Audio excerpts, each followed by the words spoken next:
Hey, what's going on, guys? Today we're going to look at YieldMax's YMAX ETF and how much you have to invest into this fund in order to make $1,000, $2,500, $5,000, or $10,000 per month. So the cool thing about this fund, it's diversified across all of their YieldMax funds. To my understanding, there may be some that they pick and choose to include and not include, but overall, it's a diversified fund across all their funds. So if you're a believer in YieldMax and you want to invest into pretty much all their best performing funds, then this could be an option for you. Another cool thing about this fund is that it pays weekly. So let's look at some of the returns, the distributions, and stuff like that. So year to date, something that we don't like to see right off the bat is that it's returned since January 17th. So it hasn't been a full, didn't start back in January 2nd or anything like that. It's down 7%. So there's been 7% NAV erosion with this fund. So it's something we don't really like to see because you pretty much have to drip your dividends in order for your investment to be profitable, for my understanding, or at least my ideology. Eventually, I want to be able to live off the dividends. If I'm investing into a cash flow asset, I don't want to have to always reinvest back into the investment. Eventually, if it makes sense, I want to be able to not drip. But if you invest into a fund that has negative NAV erosion, then you're going to have to somehow offset that via drip, via, I guess, selling options would be another option. YMAX is probably not a great fund to do that. Some people do that on NVDY and Misty because there's more volume and liquidity in the options market with that. I'm not a fan of, or I'm not sure on YMAX. I doubt that's going to be the case for that one. But yeah, so NAV erosion is not something we're a huge fan of. Let's look at the dividend history real quick and just kind of calculate the numbers as far as how much we might need to make, or how much we have to invest in order to get a certain distribution amount every month.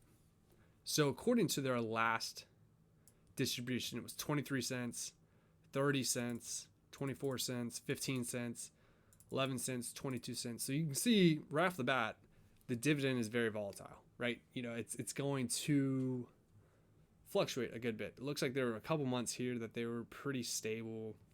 But for this example, let's just use the most recent distribution amount of 23.77. Now, as we can see, that's going to vary quite a lot. But just for this video today, let's illustrate that. So 23.77 is going to be our assumption. So let's pull out a calculator here. And we want to look at, is it 0.2377? Okay.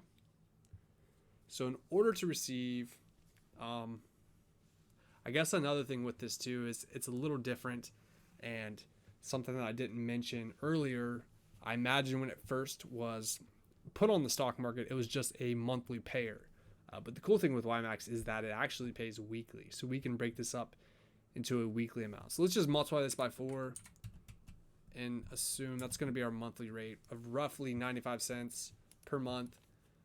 Preferably it would be over $1, which I think that's probably what it would be closer to. But for this example, let's just say 95 cents per share per month. So if we want to make $1,000 a month or $250 a week, we're going to take $1,000 and divide it by 95.08. So that's going to tell us right off the bat, if we want to receive $1,000 a month, we're going to have to purchase, over 1,000 shares, 1,051.74. So we'll round it up 10.52. So 10.52. So 1850, 1850, 10.52.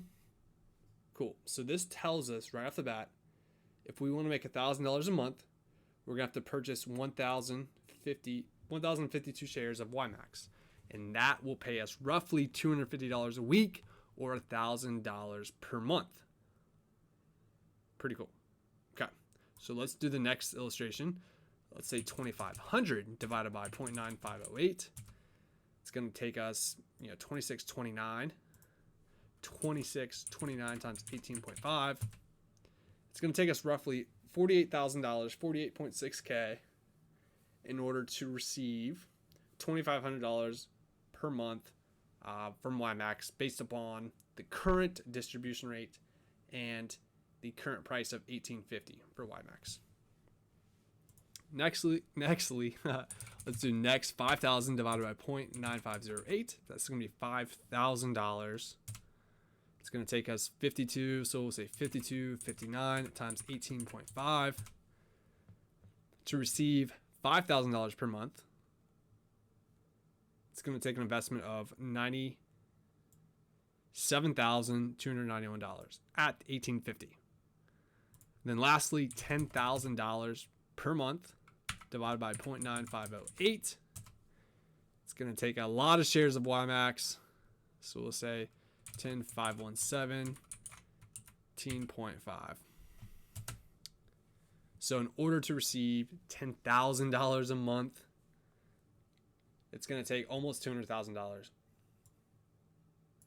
$194,000, 564.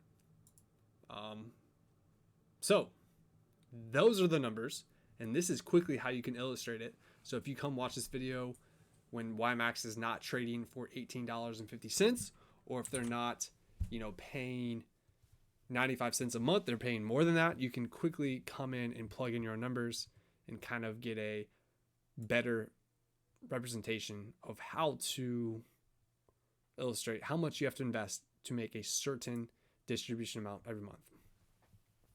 So here's YMAX. It is YieldMax's universe fund of option income ETFs.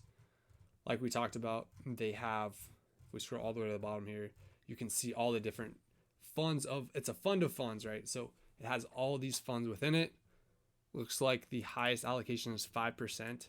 So I'm not sure how they determine this allocation spread or whatnot, but it looks like 5% is the biggest holding, and it kind of goes down from there.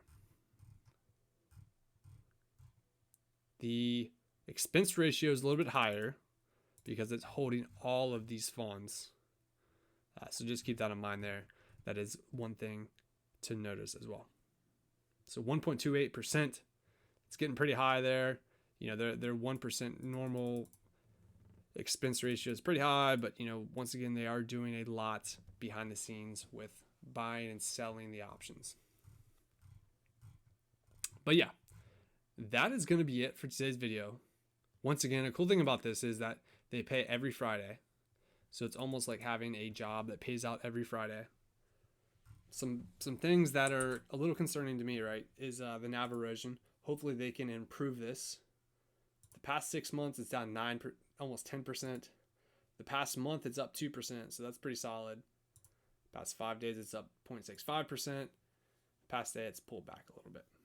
So, but other than that, stay tuned. Let me know what you think down below. Are you a fan of this type of fund of funds?